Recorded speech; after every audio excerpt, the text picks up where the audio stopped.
4 years ago we moved from the city to a more rural, suburban area in Germany, only about 15 minutes away from where we lived before.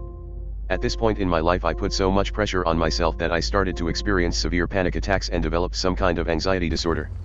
I didn't leave the house, stopped going out with friends and avoided everything that could lead to another panic attack.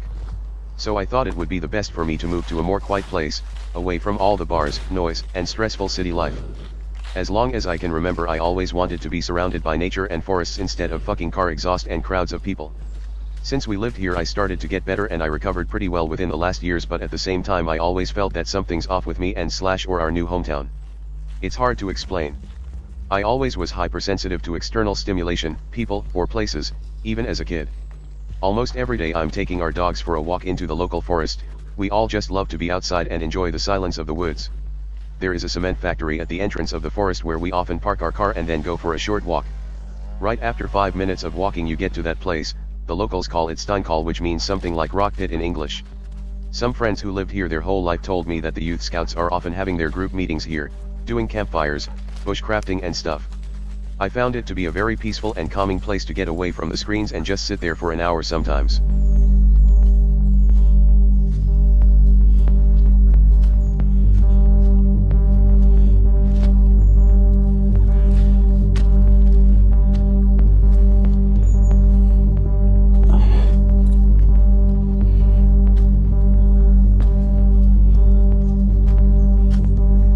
Once I climbed up the little rocks at the side, and on this huge tree there were a lot of souvenirs hanging from the branches and at the roots of the tree.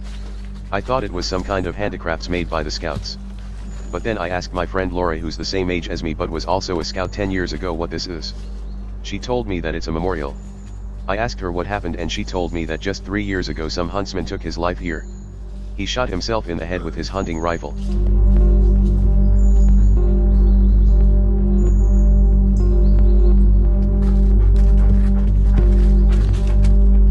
I feel unwell pretty often when I meet certain strangers or visit new places.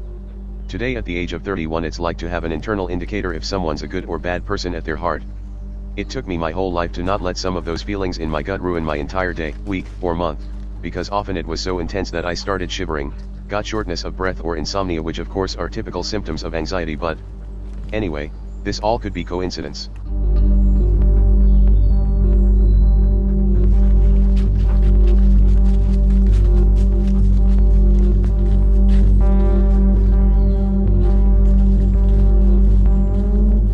Then there is something else that caught my attention when we were filming my last YouTube video at this small fountain entrance. I saw it first when I needed a top-down shot of this location for my YouTube video.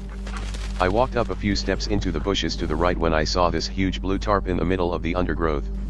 A few weeks later I talked to a huntsman and asked him if the local hunting club has set up something there to, I don't know, feed the game or store something in the forest for their drive hunts. You have to understand that this forest is really small. Unlike the forest areas in Canada or the US, you can walk through the whole area in just 30 minutes, so the people working here, especially the huntsmen, really know every corner of their land. He told me that he doesn't know what I was talking about. This is the third time I visited this place.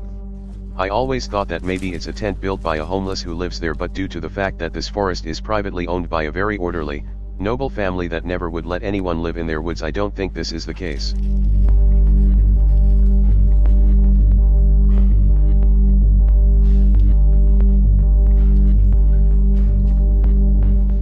Then there is another place which creeped the shit out of me when I discovered it. It's only 2 miles away from the places I just showed you. There's a busy road leading to one of the neighboring villages with an entrance to another forest area. My girlfriend always wants to go for this walk with our dogs, but I was always avoiding it for some reason, even long before we found the place I'm about to show you. Actually, it's a super calming walk where you don't meet other people very often. My dogs love it as well. Even if we've been there several times, we never noticed what's hiding right at the side of the path. Until this one time when I brought my camera with me to film some B-roll for some old YouTube video. I'm just more attentive when I'm filming or taking photos. What we found looked like an old, abandoned mill made out of wood. We wanted to find out if it's fallen apart or if there is anything left inside. I expected nothing more than piles of woods inside of the cabin, but what we found inside gave me goosebumps instantly. It seems like someone really lived here. There was a big stone oven, old newspaper, cutlery, and everyday objects, while at the same time the interior was devastated completely.